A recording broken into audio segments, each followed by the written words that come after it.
السلام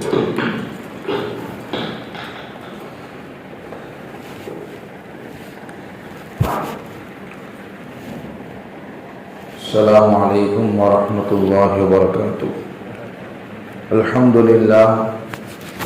لله رب العالمين، والصلاة والسلام على سيد الأنبياء والمرسلين وعلى آله وأصحابه أجمعين. أما بعد، فأعوذ بالله من الشيطان الرجيم. بسم الله الرحمن الرحيم. هدوا إلى الطيب من القول وهدوا إلى صراط الحميد. صدق الله العظيم. وقال نبينا عليه الصلاة والسلام: من كان يؤمن بالله واليوم الآخر فليقل خيرا أو ليصمت، أو كما قال عليه الصلاة والسلام. சர்வ புகழும் புகழ்ச்சியும் ஏக இறைவனாகிய அல்லாஹ் ஒருவனுக்கு உரித்தாகட்டுமாக. அல்லாஹ்வுடைய சாந்தியும் சமாதானமும் எம்பெருமானார் ரசூலே கரீம் ஸல்லல்லாஹு அலைஹி வஸல்லம் அவர்கள் மீதும், அவர்களுடைய அடிச்சுவட்டை பின்பற்றிய சத்திய சஹாபாக்கள், தாபிஈன்கள், தபா தாபீன்கள், நாதாக்கள், ஷுஹதாக்கள், சாலிஹீன்கள், குறிப்பாக நம் அனைவர்கள் மீதும் என்றென்றும் நிலவட்டுமாக. கண்ணியத்திற்குரிய அல்லாஹ்வின் நல்லடியார்களே, பெரியோர்களே, சகோதரர்களே, அல்லாஹ் தஆலா நமக்கு இஸ்லாம் என்ற மிகப்பெரிய ஒரு நிஅமத்தை அல்லாஹ் கொடுத்திருக்கின்றான். இந்த நிஅமத்துக்கு பின்னால் மிகவும் உயர்தரமான, விலை மதிக்க முடியாத ஒரு நிஅமத் என்னன்னு சொன்னா, அல்லாஹ் நமக்கு கொடுத்திருக்கக்கூடிய இந்த நாவு. இந்த நாவு இருக்குது, இது அல்லாஹ்வுடைய மிகப்பெரிய ஒரு நிஅமத், அருள்கொடை. ஏன் குர்ஆன் அல்லாஹ் சொல்றான், அர் ரஹ்மான் அல்லமல் குர்ஆன் خلقல் இன்சான் அல்லமஹுல் பயான். அர் ரஹ்மான் அளவற்ற அருளாளன், அல்லமல் குர்ஆன் குர்ஆனை அல்லாஹ் தஆலா செய்தான், கற்றுக் கொடுத்தான். خلقல் இன்சான் மனிதனை படைத்தான். அல்லமஹுல் பயான் அவனுக்கு தெளிவாக பேசுவதையும் அல்லாஹ் கற்றுக் கொடுத்தான். அப்ப அல்லாஹ் தஆலா தெளிவாக பேசக்கூடிய இந்த ஆற்றலை நாவின் மூலமாகத்தான் அல்லாஹ் வெளிப்படுத்துகின்றான். இப்ப மனிதனுக்கு பேசக்கூடிய ஆற்றலை அல்லாஹ் தஆலா இந்த நாவில் கொடுத்திருக்கின்றான். ஒரு மனிதனுக்கு நாவு இருப்பது மட்டும் நிஅமத் அல்ல, அந்த நாவு இருப்பதோடு அந்த நாவுக்கு பேச்ச ஆற்றலை கொடுத்தது மிகப்பெரிய நிஅமத். எல்லாமே நிஅமத். நாவை கொடுத்ததும் நிஅமத், நாவின் மூலமாக பேச்ச ஆற்றலை கொடுத்ததும் நிஅமத். நாவு இருக்குது, ஆனா அவரால் பேச முடியல அப்படின்னு சொன்னா அதுவும் நிஅமத் தான். எப்படி அவருக்கு அது சுவை உணவுகளை சுவைக்கக்கூடிய சக்தி ஆற்றல் கொடுத்துருக்கு. இன்னைக்கு இது கசக்குது, இது இனிப்பா இருக்கு, இது துவர்க்குது, இது போன்ற சுவைகளை, கொய்யாப்பழம் ஒரு மாதிரி இருக்கும், ஆப்பிள் ஒரு மாதிரி இருக்கும், அல்வா ஒரு மாதிரி இருக்கும், பிரியாணி ஒரு மாதிரி இருக்கும். இது எல்லாத்தையுமே வேற வேற டேஸ்ட் கண்டுபிடிக்கக்கூடிய சக்தியால நாவு கொடுத்துருக்கான்.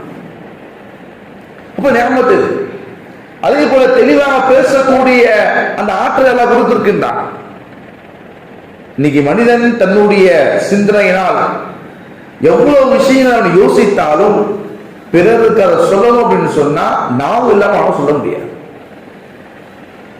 எழுத்து மூலமாக சொல்லலாம், ஆனா எழுத்தின் மூலமாக சொல்வதை விட எழுத்து மூலமாக சொல்வதாக இருந்தால் அவன் படிக்கணும், உட்காந்து செய்யணும், அதை படிக்கணும், இன்னொரு படிக்கணும்.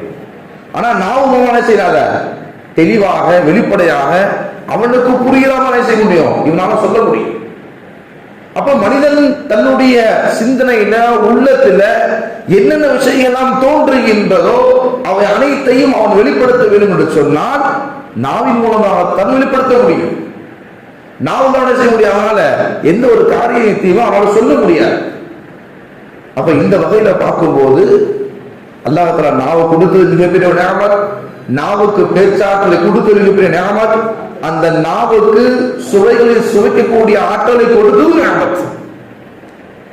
ஜுரம் இருக்கு, காய்ச்சல் வந்துருச்சு, எல்லாமே என்ன செய்யாது, எந்த சுவையுமே தெரியாது, நாவுமே செய்யும் ஒரே மாதிரி. நம்ம வளரக்கூடிய சொல்லதா இருந்தா, நாக்குலாம் இத்தனை நாள் செத்து போயிருந்துச்சிங்க, நாக்கு இத்தனை நாளா செத்து போயிருச்சு அப்படின்னா அர்த்தம் நாவல் என்ன செய்யல, எந்த ருசியும் எந்த டேஸ்டையுமே எனக்கு தெரியல அப்படின்னு அர்த்தம். கொரோனா டைம்ல நம்ம எல்லாம் பார்த்துருக்கோம், யாருக்கெல்லாம் கொரோனா டயத்துல அந்த கொரோனா ஜுரம் வந்துச்சோ யாருக்குமே இருக்காது அந்த டேஸ்ட், எதுவுமே யாருக்குமே தெரிஞ்சிருக்காது. நிறைய காரப்போட ரசம் வச்சிருப்பாங்க, இருந்தாலும் சில நாவுல அந்த காரம் நமக்கு தெரியல. ஆனா மற்ற தினங்கள் அதை வச்சிருந்தோம்னா ரொம்ப காரம் வந்துருக்கும்.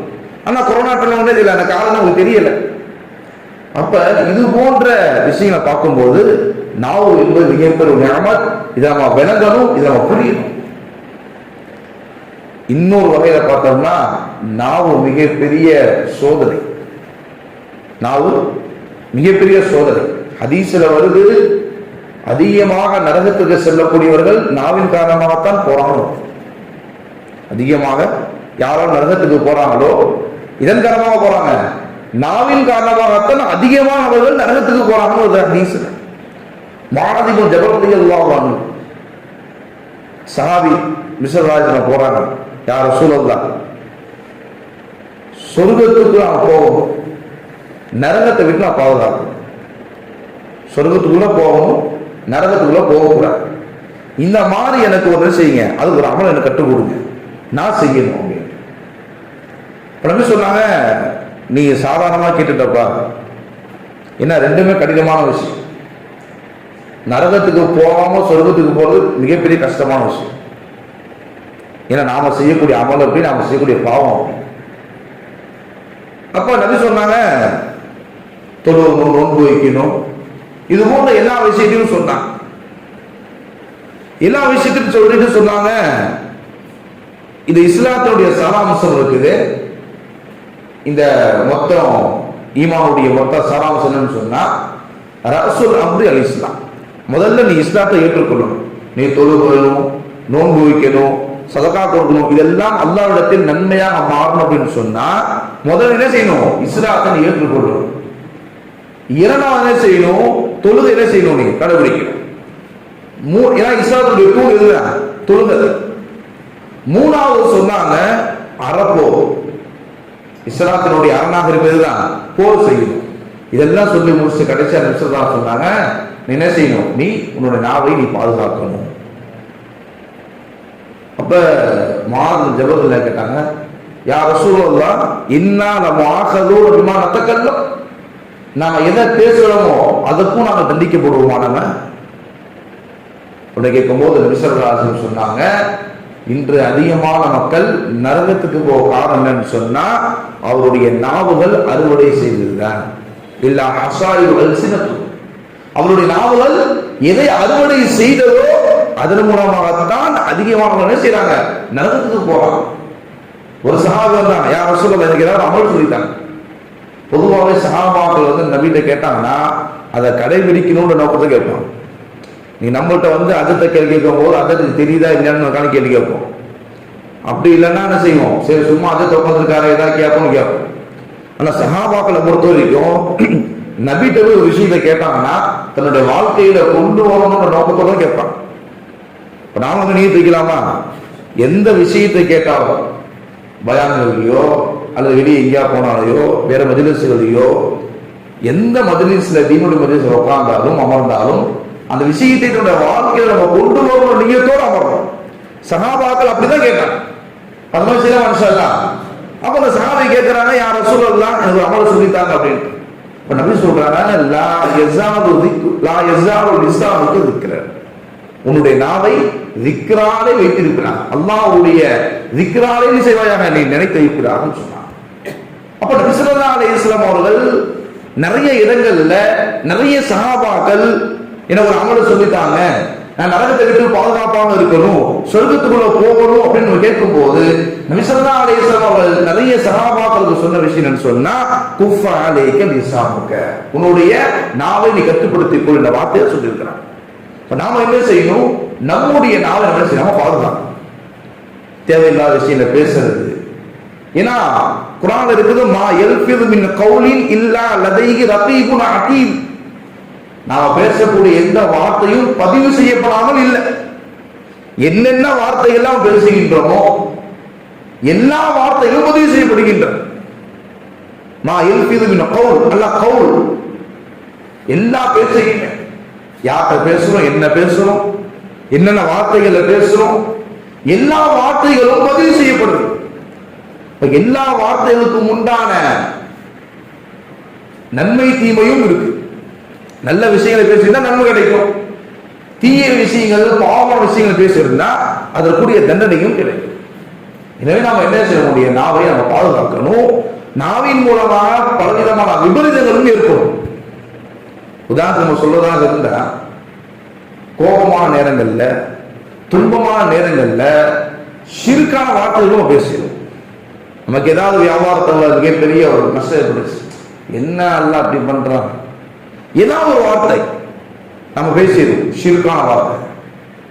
அல்லது சந்தோஷமான நேரங்கள் ஏதாவது ஷிர்கான வார்த்தைகள், அல்லது ரொம்ப துன்பமான கோபமான நேரங்கள்ல ஏதாவது ஒரு வார்த்தை நம்ம நினைச்சுக்கிறோம், ஷிர்கான வார்த்தைகள் சொல்லிவிடும். நம்ம என்ன செய்யணும்? இந்த மாதிரி கோபமான நேரங்கள்ல, கஷ்டமான நேரங்கள்ல, துன்பமான நேரங்கள்ல நம்ம என்ன செய்யணும்? எதுவும் பேசாம நிதானமாக இருக்கும். அதனால ஏன் நம்மளுடைய நாவின் மூலமாக ஷிர்கான வார்த்தைகள் வந்து விடலாம். பிள்ளைகள சாபம் வருது, நீலாம் எங்க ஊருக்குள்ள போறது, நம்ம பிள்ளைய பார்த்து நம்மளே சொல்றதான், நீலாம் எங்க ஊருக்குள்ள போறது, ஊருக்குள்ள போவாங்க. அதனால நம்முடைய நாவின் மூலமாக எந்த வார்த்தைகள் வருகின்றதோ அது அடுத்தவருக்கு ஒரு பிரதிபலிப்பை ஏற்படுத்துவது. அதனால் நம்ம சொல்லக்கூடிய வார்த்தையை என்ன செய்யணும்? கவனமாக சொல்லணும். இரண்டாவது இருக்குது, மார்க்கம் சார்ந்த விஷயங்களையோ அல்லது மார்க்கம் சார்ந்த அறிஞர்களையோ என்ன செய்யக்கூடாது? அவங்கள கேலி செய்யக்கூடாது. தபூக்குடைய போர்ல மிஸ்ரதா அலைஹிஸ்ஸலாம் அவர்கள் தபூக்குடியத்துக்கு போயிட்டு வராங்க. அப்போ ஒரு இடத்துல என்ன செய்யறாங்க? ஓய்வெடுக்கிறதுக்காண்டி உட்கார்ந்து இருக்கிறாங்க. அப்ப நபியோடு என்ன செய்வாங்கன்னா, ஹாஃபிதுகள் குர்ஆக்கள், குர்ஆனை மனம் செய்ய ஹாஃபிதுகள் செய்வாங்க, நபியோடு இருக்கிறாங்க. இப்ப இவர்களை பற்றி யார் குர்ஆனை மனம் செய்திருக்கிறார்களோ அவர்களை பற்றி வேறு சிலர்கள் கேலியாக பேசுகிறார்கள். என்ன பேசுறாங்க? அவங்க என்ன செய்யறாங்க? போதும் செய்ய மாட்டாங்க, கோலையா இருக்கிறாங்க, வயிற்றை மட்டும் நிரப்பிக்கிறாங்க, இது போன்ற வார்த்தைகள் பேசி என்ன செய்யறாங்க? அவர்களை கேலியாக பேசுறாங்க. உடனே அல்லாஹ் ஆயத்தை இறக்கினார், குல் அபில்லாஹி வ ஆயாத்தி வ ரசூலிஹி குன்தும் தஸ்தஹ்சிஊன். நீங்கள் அவர்களை கேலி செய்வது அல்லாஹ்வையும் அல்லாஹ்வுடைய ரசூலையும் அல்லாஹ்வுடைய வசனங்களையும் நீங்கள் கேலி செய்தீங்கன்னா அல்லாஹ் கேட்கிறார். அப்ப யாரு மார்க்கம் சார்ந்து இருக்கிறார்களோ அவங்க என்ன செய்யக்கூடாது? அவர்கள் நம்ம கேலி செய்யக்கூடாது. ஏன்னா இன்னைக்கு நிறைய நபர்கள் கேலி செய்வதும் வருத்தத்துக்கு ஒரு விஷயமா இருக்கும். நிறைய நபர்கள் இன்னைக்கு கேலி செய்வதும் ஒரு குறையாக எடுத்து பேசுவதும் இன்று உள்ள உலமாக்களையும் இமாம்கள். இன்னைக்கு ஒட்டுமொத்த ஒரு மகல்லாவும் சேர்ந்து ஒருத்தவரை குறை பேசுது அப்படின்னா அஜத்து மட்டும்தான். இன்னைக்கு அப்படிதான் நம்ம நிறைய இருக்கு. யாராவது சரி 2 நாள் கழிச்சு ஏதாவது லீவுக்கு வருவார், அன்னைக்கு நம்ம அஜத்தை லீவு போட்டுருப்பார், உடனே என்ன செய்வார்? வேகமா அஜத்தை என்ன லீவு போட்டாரு, அடிக்கடி லீவு போடுறாரு அப்படின்னு பேசுவார். இது போன்ற ஒரு 200 கண்கள் அஜத்தை இன்னைக்கு என்ன செய்யறாங்க? ஸ்கேன் பண்றாங்க. 200 கண்கள், ஒவ்வொரு கண் என்ன செய்யுது? ஒவ்வொரு விதமா பார்க்குது அஜத்தை, ஒவ்வொரு விதமாக பார்த்து ஒவ்வொருத்தரும் தன்னுடைய கருத்தை சொல்லுகிறார். ஆனா ஒரு விஷயம் என்ன தெரியுமா? சொல்லக்கூடிய எல்லா கருத்துக்களும் அஜத்துக்கு தெரிஞ்சிடும். அஜத் என்ன செய்வாரு? யாரை திருப்திப்படுத்துவார்? இவரை திருப்திப்படுத்துவாரா, இல்ல அவர் சொல்லக்கூடிய வார்த்தையை திருப்திப்படுத்துவாரா, யாரை திருப்திப்படுத்துவார்? அதனால மார்க்கம் சார்ந்தவர்கள் நம்ம என்ன செய்யக்கூடாது? நாம் அவர்களை கேலி செய்யக்கூடாது. அவர்களை கேலி செய்வதோ அவர்களை குறி கூறுவதோ இது அல்லாஹ்வையும் அல்லாஹ்வுடைய ரசூலையும் அல்லாஹ்வுடைய ஆயத்துகளையும் போய் சொல்ற மாதிரி. ஏன்? அவருடைய உள்ளத்துல குர்ஆன் இருக்கு, அவருடைய உள்ளத்துல குர்ஆன் வசனத்துடைய தெளிவான கருத்துகள் இருக்கு. அப்ப அவர்கள் என்ன செய்யக்கூடாது? கேலி செய்யக்கூடாது. அல்லாஹ்விடத்துல அவர்கள் உயர்ந்தவர்களா இல்லை நீங்கள் உயர்ந்தவர்களா பார்த்தா யார் உயர்ந்தவர்கள்? அவர்கள் தான் உயர்ந்தவர்கள், அவர்கள் தான் சிறந்தவர்கள். என்ன செய்யக்கூடாது? அவர்களை கேலியாக பேசுவதோ அவர்களை குறையாக பேசுவதோ செய்யக்கூடாது, செய்யக்கூடாது. இது 2வது விஷயம். 3வது புறம் பேசுவது. இது இன்னைக்கு அநேகமான சபைகள்ல புறம் இல்லாத சபைகள் இன்னைக்கு கிடையாது. நிறைய சபைகள் இருக்கு. எல்லா சபைகளுடைய ஆரம்பம் என்னவென்னா இருக்கலாம். ஒரு வியாபாரத்தையும் நம்ம பேச ஆரம்பிக்கிறோம், அல்லது தீன் ரீதியாக பேச ஆரம்பிக்கிறோம் என்று அதனுடைய ஆரம்பம் எப்படியா இருக்கலாம். ஆனா முடிவு எப்படி முடியும் அப்படின்னா, ஒரு புறம் பேசுறத போய் தான் சபை முடியும். நீங்க டீக்கல்ல உட்காந்து பேசுறோம், பள்ளியில உட்காந்து பேசுறோம், எல்லா இடங்களிலும் என்ன செய்யணும்னா அந்த சபையை முடிவதற்குள் யாராவது ஒருவரை பற்றியாவது புறம் பேசிவிட்டு தான் அந்த சபையை நாம முடிக்கிறோம். வஹப் அப்துல்லா அப்படிங்கிற ஒரு பெரியார், அவர் நேர்த்தி செஞ்சாரா, நான் எப்பெல்லாம் புறம் பேசுறோம் அப்பெல்லாம் ஒரு நோன்பு வைப்பேன் செஞ்சாங்க, நோன்பு வைப்பேன் அப்படின்னு. அதே மாதிரி புறம் பேசும் போதெல்லாம் என்ன செஞ்சாரு, ஒவ்வொரு நோன்பா வச்சுக்கிட்டே வந்தார். கடைசி அவருடைய உடல் பலகீனம் ஆயிடுச்சு. ஆனா புறம் பேசுவது சில குறை அவர்கிட்ட போகவே இல்லை. புறம் பேசிட்டே இருக்கிறார், யாரையா பத்தியாவது ஏதாவது பேசிக்கிட்டே போட்டிருக்காரு. பார்த்தாரு, என்னடா இது, புறம் பேசுவோம், நோன்புக்கு நியத்து வச்சோம், நேர்த்தி வச்சோம், ஆனா என்ன செய்யறோம், உடம்புதான் பலகீனமாத்தே தவிர நான் உணவு செய்யல, சும்மாவே இல்லை, யாரை பத்தியாவது பேசிட்டு இருந்துச்சு. அப்புறம் மட்டும் நேர்த்தியா மாத்திட்டார். என்ன மாத்தினாரு, நான் எப்பெல்லாம் புறம் பேசணும் அப்பெல்லாம் ஒரு தெருவு என்ன செய்வேன், சதக்கா செய்வேன் செஞ்சார், நேர்ச்சி வச்சார். பொதுவாக இந்த பாலுகளுக்கு காசுனா கொஞ்சம் காசு பிடிப்பாங்க, ஃபைன் அப்படின்னா கொஞ்சம் அடக்கி வாசிக்குவாங்க.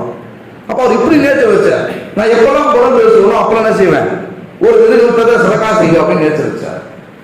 கடைசியா பார்த்தா அவருடைய புறம் என்பது குறைஞ்சிருச்சு. ஏன்னா அந்த மிருகத்தை மீது என்ன செய்தாருக்கு இருக்கவே கொஞ்சம் ஆசையா இருக்கும். ஒவ்வொரு புறத்துக்கும் பேசும்போது ஒரு ரூபா கொடுத்துட்டா ஒரு சோறு என்ன பண்றது, அதனால அது ஆட்டோமேட்டிக்கா அது புறம் என்பது குறைஞ்சு போச்சு. இப்ப நாம அந்த மாதிரி நியத்திக்கணும், வைக்கலாமா, நான் எப்பெல்லாம் புறம் பேசணும் அப்பெல்லாம் 10 ரூபா சதக்கா செய்வேன் அப்படின்னு நியத்திக்கணும். அப்ப புறம் பேசும்போது நமக்கு வரும், ஆனா நான் புறம் பேசினா 10 ரூபா சதக்கா செய்யணும் அப்படிங்கிற சிந்தனை நமக்கு வரும். யாரை பத்தியும் பேசுகிறோம், நம்முடைய வாழ்க்கை என்ன, நம்முடைய அமல்கள் என்ன, அதுவும் போய்கிட்டே இருக்கு. ஒரு பெரியவர் வந்தார், ஒரு சபையில 2 பேர் செஞ்சுட்டு இருக்காங்க, வேற ஒருத்தர் அப்படி புறம் பேசி விட்டுருந்தாங்க. அப்ப அந்த பெரியவர் என்ன செஞ்சாரா, ஒரு பேச்சு மரத்தை எடுத்து நஜிஸ்ல போட்டு எடுத்து போய் கொடுத்தாங்க, நாங்க சாப்பிடுங்க அப்படின்னு. அப்ப அந்த புறம் பேசி விடுறாரு, இது எப்படிங்க சாப்பிடுறது, நஜீஸா இருக்கு அப்படின்ட்டு.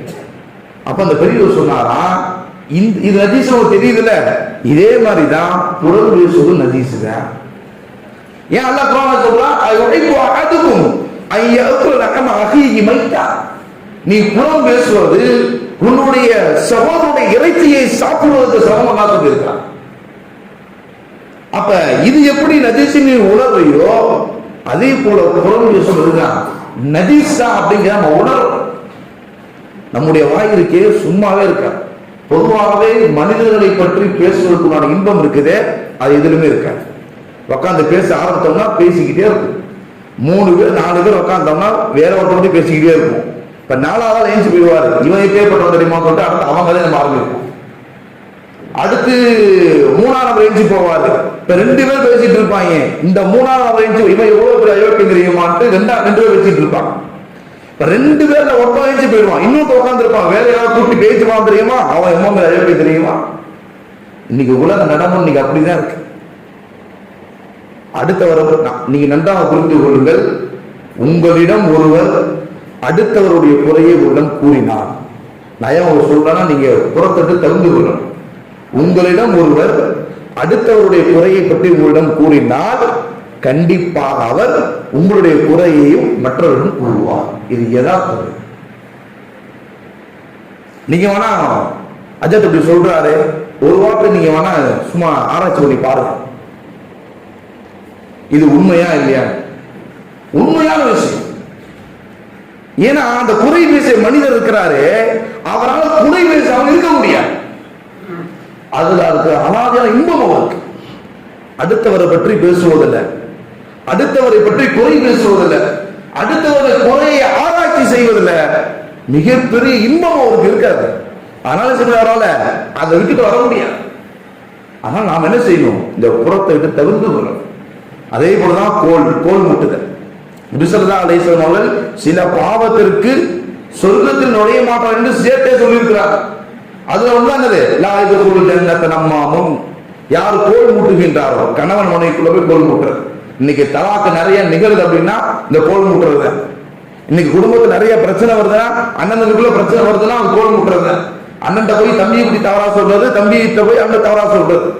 எங்கெங்கெல்லாம் பிரச்சனைகள்லாம் வருகின்றதோ இந்த மூன்றாவது தீர்த்து வைக்கும் தொடர்பு பார்த்தீங்கன்னா அணுங்கிறது போய் எல்லாத்தையும் ஒழிச்சு விட்டுருவாங்க. இந்த கோல் இருக்குது ரொம்ப மோசமான விஷயம். இதெல்லாம் என்னது? இதெல்லாம் நாவினுடைய விபரீதங்கள். இன்னும் எவ்வளவோ இருக்கு, நம்ம அதை பேசிக்கிட்டே போறோம். இப்ப நாம என்ன செய்யணும்? நம்முடைய நாவை பாதுகாக்கணும்.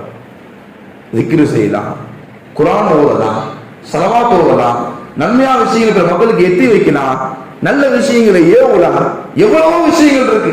இது போல நல்ல காரியங்களை செய்தால் இந்த நாவு நமக்கு நிஅமத், மிகப்பெரிய அருள்கொடை. பாவமான காரியங்களை செய்தால், புறம் பேசினால், கோல் மூட்டினால், அடுத்தவர்கள் குறையை ஆராய்ச்சி செய்தால் இந்த நாவு நமக்கு சோதனை. இதன் மூலமாகத்தான் நான் நரகத்துக்கு சொல்லக்கூடிய அதிகமான மக்கள் இருக்காங்க. அதனால நாம என்ன செய்யணும்? ஒரு கிதாபுல படிச்சேன், ஒரு நாள்ல மற்ற வேலைகளுக்கெல்லாம் எனக்கு நேரம் கொடுக்க முடியுது, குர்ஆனுக்காக வேண்டி, குர்ஆன் ஓதுவதற்காக வேண்டி எனக்கு நேரம் கொடுக்க முடியல அப்படின்னா அதுதான் ஒரு வாழ்க்கையினுடைய மிகப்பெரிய நஷ்டமே. இன்னைக்கு நம்மளால எல்லாத்துக்கும் நேரம் கொடுக்க முடியுது, குடும்பத்துக்கு நேரம் கொடுக்க முடியுது, வியாபாரத்துக்கு நேரம் கொடுக்க முடியுது, எல்லா விஷயங்களுக்கும் நேரம் கொடுக்க முடியுது. ஆனால் குர்ஆனுக்காக நேரம் கொடுக்க முடியல அப்படின்னா உங்களுடைய வாழ்க்கையினுடைய மிகப்பெரிய நஷ்டமே அதுதான். அதனால கண்ணியத்திற்குரிய அல்லாஹ் நல்லடியார்களே, அல்லாஹ் தஆலா இந்த நாவை மிகப்பெரிய ஒரு அருள்கொடையாக கொடுத்திருக்கின்றார். அதை நாம் என்ன செய்யணும்? நல்ல விஷயங்களுக்காக பயன்படுத்தி அதை அருள்கொடையாகவே நம்ம செய்யணும் பயன்படுத்தணுமே தவிர நம்ம என்ன செய்யக்கூடாது? தவறான விஷயங்களை பேசி, அடுத்தவர்களை பேசி, குறை பேசி நம்ம செய்யக்கூடாது. அதன் மூலமாக தண்டனை பெற்று நரகத்திற்கு செல்லக்கூடிய மக்களாக ஆகிவிடக் கூடாது. வல்ல ரஹ்மான் அல்லாஹ் தஆலா நம் அனைவரையுமே இந்த நாவின் மூலமாக நல்ல விஷயங்களை பேசி சொர்க்கத்துக்கு செல்லக்கூடிய நன்மக்களாக அல்லாஹ் தஆலா அனைவரையும் ஆக்கி அருள் புரிவானாக. ஆமீன். வாஹிரு தஅவானா அல்ஹம்துலில்லாஹி ரப்பில் ஆலமீன். அஸ்ஸலாமு அலைக்கும் வரஹ்மத்துல்லாஹி வபரகாத்துஹு. சுன்னத்துல்லாஹி சுன்னத்துல்லாஹி.